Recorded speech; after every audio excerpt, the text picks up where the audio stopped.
in broad daylight, right in the heart of Tokyo. A hidden hand stole 300 million yen without firing a single shot. No guns, no witnesses, no fingerprints, just a brilliant plan, executed with such mind-blowing precision it left the entire nation on edge. Police, journalists, government officials.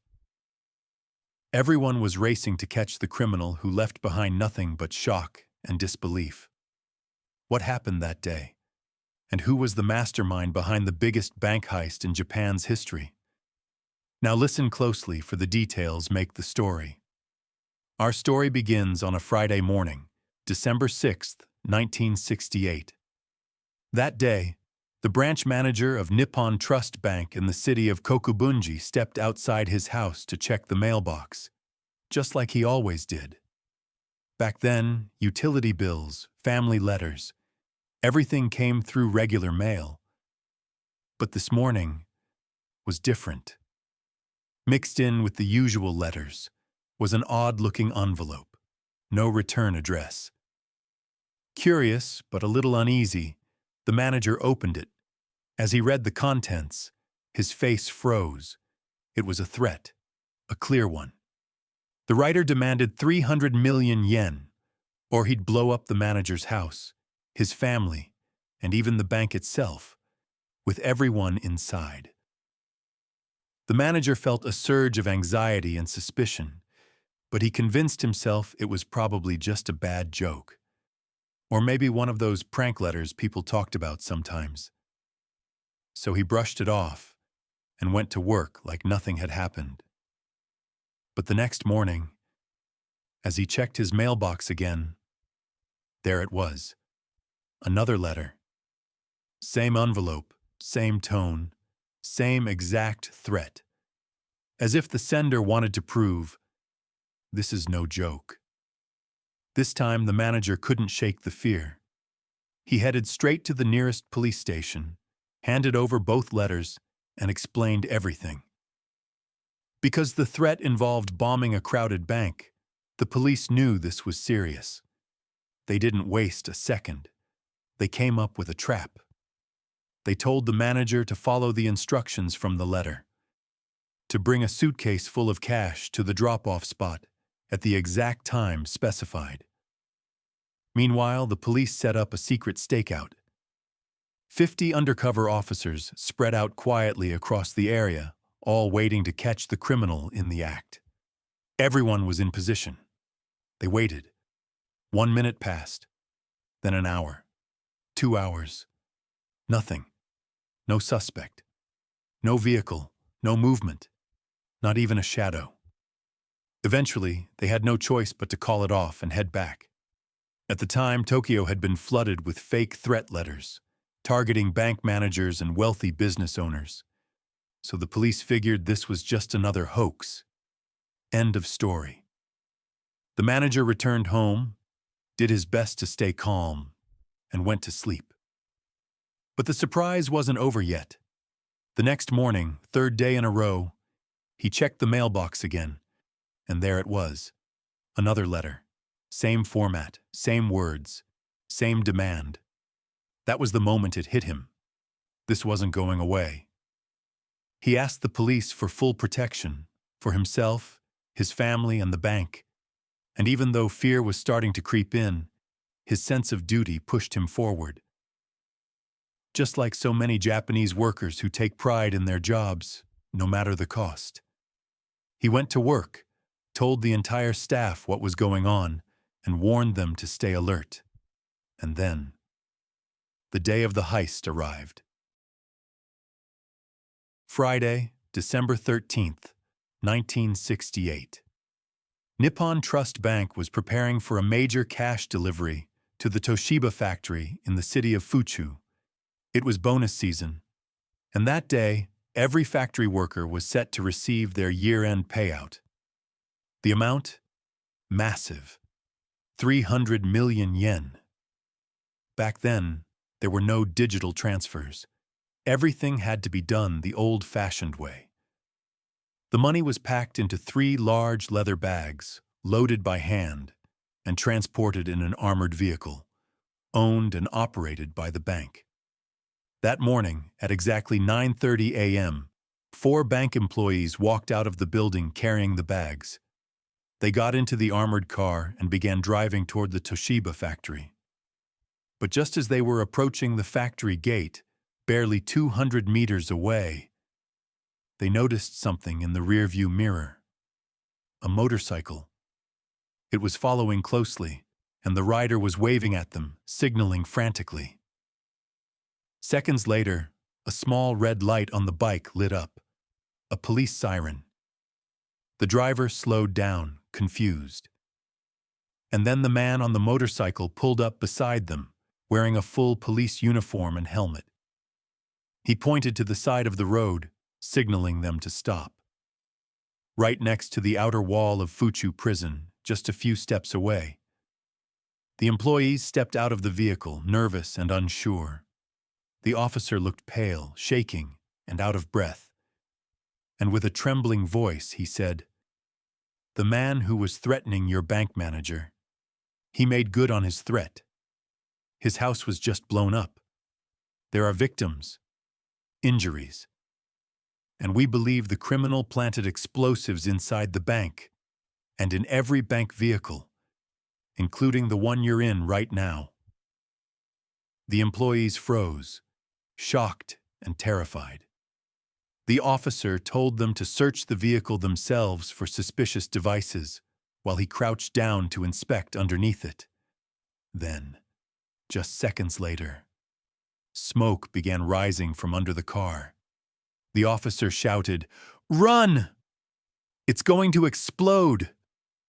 Without thinking, the 4 men sprinted toward the prison wall, desperately trying to find cover, terrified for their lives, convinced that brave officer was under the car, trying to defuse a bomb. 1 minute passed, then 2, then 3. Nothing. No blast. Slowly, their panic began to fade. Confused, they peeked out from behind the wall and were hit with a horrifying realization. The officer was gone. The motorcycle, gone. The armored car, gone. The bags full of cash, gone. Everything had vanished. That's when it finally clicked. The threatening letters, the psychological games, the fear. It was all a setup, a masterfully crafted illusion designed to make everyone believe anything, no matter how extreme. The criminal didn't use a weapon. He didn't wear a mask. He didn't use force. He used something far more powerful, fear, and flawless acting. Still stunned, the employees ran to the nearest public phone booth and called the bank to confirm the explosion. The voice that answered? It was the bank manager himself, alive, safe, not a scratch on him, no explosion, no danger. The bank was operating as usual, and that mysterious officer? He wasn't an officer at all. He was the thief, the real mastermind behind the biggest cash robbery in Japanese history, and he'd just pulled off the perfect escape.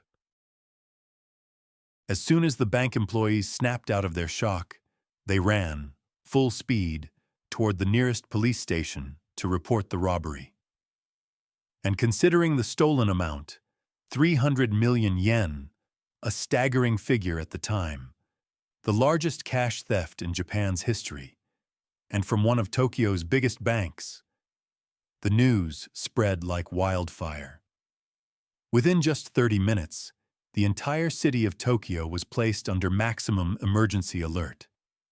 More than 10,000 police officers were mobilized from Tokyo and surrounding cities as a massive manhunt began for the stolen armored vehicle, a black sedan. Within minutes, checkpoints popped up everywhere, on highways, alleys, back roads, every possible escape route. Patrol units combed the city street by street, every eye locked in on finding that missing car. And then, less than an hour later, a report came in. An officer spotted a suspicious vehicle, matching the description exactly, abandoned in a remote area. Investigators rushed to the location, accompanied by the bank manager himself, and there it was, the stolen armored car. But when they opened it, there was nothing inside. No bags, no cash. Gone. The thief had pulled off the heist, then ditched the car near an abandoned cemetery, just 600 meters from the crime scene, and vanished, leaving behind 0 fingerprints, 0 clues. All they found were fresh footprints near the vehicle. But there was something else. Tire tracks from another vehicle. It became clear. The thief had transferred the cash from the armored car into a second vehicle, a vehicle no one had seen. No description, no color, nothing. The police quickly issued a new order. Search every single vehicle within a wide radius of the scene. No exceptions. But there was a problem. It was 1968. Not every officer had a radio, and the updated orders took 60 to 90 minutes to reach all checkpoints. That delay was all the thief needed to melt into the crowd, disappear into the chaos, and take millions of yen with him. Despite road closures and hours of searching, Tokyo's already crowded streets became gridlocked with traffic. The checkpoints caused massive disruption, angering citizens, straining resources, and by early afternoon, the government was forced to gradually lift the lockdowns. Still, the police didn't give up. They clung to one hope. The crime scene was full of clues, and after a detailed sweep, investigators collected a total of 120 different pieces of evidence. But the most important clue of all was the motorcycle the thief had used and left behind before escaping in the armored vehicle. Upon inspection, they realized it wasn't a police bike at all, even though it was painted completely white and equipped with a siren that looked just like the real deal. Turns out, it was just a regular civilian motorcycle, stolen, then spray-painted to look official. They traced its registration and found that it had been reported stolen on November 20th, 3 weeks before the robbery. The owner had nothing to do with the case. Then they examined the siren itself. That too had been stolen, painted, and modified. But in the middle of all this noise, among 120 confusing and seemingly useless clues, there was one tiny detail that stood out: a newspaper clipping, just 4 millimeters wide, stuck to the surface of the siren, likely used by the thief as masking tape during the spray painting, and forgotten afterward. That tiny scrap of paper was the only actionable clue in the entire case. Investigators would later agree. Most of the evidence left behind was probably planted by the thief himself, to create noise, to overwhelm the investigation, to buy himself time, and to disappear. Investigators took that tiny newspaper clipping and examined it under a microscope. Their goal was simple: identify the paper's name, the edition number, and the print date. Anything that could help them figure out exactly where it had been distributed. After hours of analysis and cross-checking, they finally got a hit. That particular edition of the newspaper had only been circulated in West Tokyo. It was a breakthrough, but also a dead end. Because the police had nothing else to go on. Evidence was scarce. Details, almost non-existent. The only other thing they knew about the suspect was his blood type. B. They got that from DNA in the saliva he used to seal the envelopes sent to the bank manager. But even that wasn't enough. The police couldn't even be sure that the letter writer was the same person who carried out the heist. And even if he was, it would be impossible to track down everyone in West Tokyo with blood type B. The rest of the items found at the crime scene were completely useless. a flashlight, a magnetic cube, a French-style beret, some basic tools, all random, unconnected, almost like the thief had dropped them on purpose, to confuse investigators and waste their time. 4 whole months passed since the heist, and Tokyo's massive investigation was still spinning its wheels. Then, suddenly, something major. They found the getaway car, a blue Toyota Corolla, parked inside a garage in a residential complex just a few kilometers from the crime scene. All this time, the car had been sitting there, hidden in plain sight. No one noticed it until a few residents reported a suspicious, covered vehicle that hadn't moved in ages. When police arrived and pulled off the cover, they froze. It was the car, the escape vehicle. They opened the doors, and inside were the 3 leather bags that had once held the cash. All of them empty. It was a glimmer of hope. But short-lived, because the car had been wiped completely clean. No fingerprints, no DNA, no trace of anything. Not on the steering wheel, not on the handles, not even on the mirrors. And when they checked the registration records, they found that the car had been reported stolen, just like the motorcycle. Once again, the investigation was back to square one. But the police refused to give up. They re-interviewed the 4 bank employees who were present during the heist and managed to piece together a rough description of the thief. According to them, he was a young man, likely 19 to 20 years old, with a fit, average build, neither slim nor bulky. His height?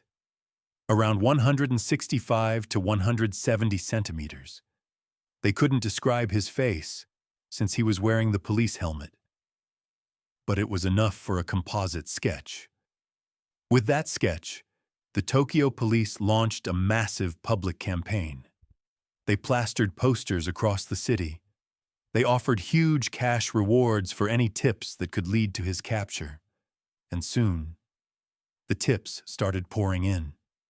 In no time, police had compiled a list of over 110,000 suspects, but almost all of them were ruled out, except one, a 19-year-old named Sato Yashiro. Everything about him raised red flags. First, he was a member of one of Japan's largest biker gangs and known for his expert motorcycle skills. Second, he had a long record of stealing cars and bikes, with multiple charges in the same area where the robbery took place. Third, when asked where he was during the time of the heist, he couldn't provide a convincing alibi. And what made things even more suspicious? His father was a Tokyo police officer, which opened up a very real possibility. He might have had inside knowledge of police uniforms, or even used his father's uniform to carry out the heist, allowing him to blend in without raising a single eyebrow. As for the physical description, it matched the composite sketch almost perfectly. Everything pointed to Sato Yashiro. But there was one huge problem.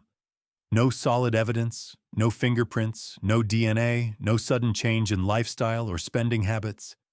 Even handwriting analysis, comparing his writing to the threat letters, showed no match. His father was convinced of his innocence, but the police weren't so sure. In their eyes, Sato was either the mastermind or part of a highly organized crew that had executed the heist with unbelievable precision. On the day the police officially issued an arrest warrant for Sato Yashiro, they stormed into his apartment to take him in. But what they found was a lifeless body. He had taken his own life, with a fatal dose of potassium cyanide. Just a few days after the tragedy, the police officially announced his complete innocence. They dropped all charges and confirmed that they were still actively searching for the real criminal. But Sato's tragedy wasn't the end. Because right after that, suspicion turned toward someone else, a young man named Takanaka Shoji. Why? Simply because he happened to live near the scene of the crime. He was arrested, and the investigation began. But after just a few days, the police confirmed his innocence and let him go.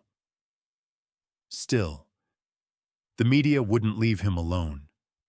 Newspapers and news channels kept insisting, almost obsessively, that he was the real thief, just because his face looked somewhat similar to the sketch the police had released. And soon, the media pressure started building. The police were publicly accused of covering up for the real criminal. Rumors spread like wildfire, claims that the police were trying to bury the case to avoid a national scandal. As public anger exploded, the police were forced to rearrest Shoji, but this time for something completely unrelated, a few old traffic violations. It was just a pretext, a way to calm people down, and maybe, just maybe, pressure Shoji into confessing. But even after intense interrogations, it became clear once again, Shoji was completely innocent. His fingerprints didn't match. His handwriting didn't match. And he wasn't even near the crime scene when the robbery happened. He was released again, but it was already too late. His life had been completely destroyed. He lost his job. His relatives turned their backs on him. His reputation was shattered. Even his friends distanced themselves, afraid he might ruin their image too. His case became one of the most infamous human rights issues in modern Japan. The National Bar Association filed a formal complaint against the Japanese police, accusing them of abusing their power and targeting innocent people. But the tragedy didn't stop there. The media pressure, the injustice, the isolation, it was all too much. And so, Shoji took his own life. After that devastating loss, the police made a final decision. They pulled the sketch completely out of circulation, especially after bank employees admitted they were never really sure what the suspect looked like in the first place. They were too terrified, too shaken. Their memories were blurry.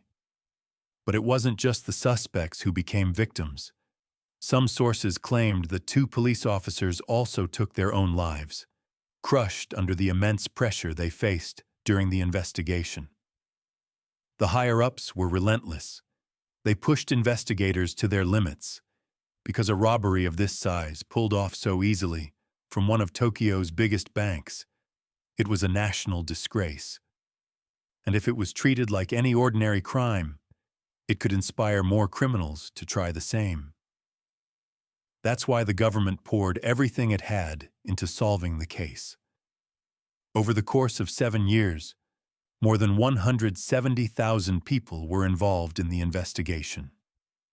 The cost?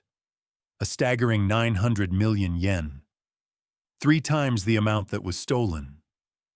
But even after all that, they found nothing. No one could tell whether it was the work of a professional crime syndicate or the genius plan of a single mastermind, who plotted it, executed it, and vanished without leaving a single trace.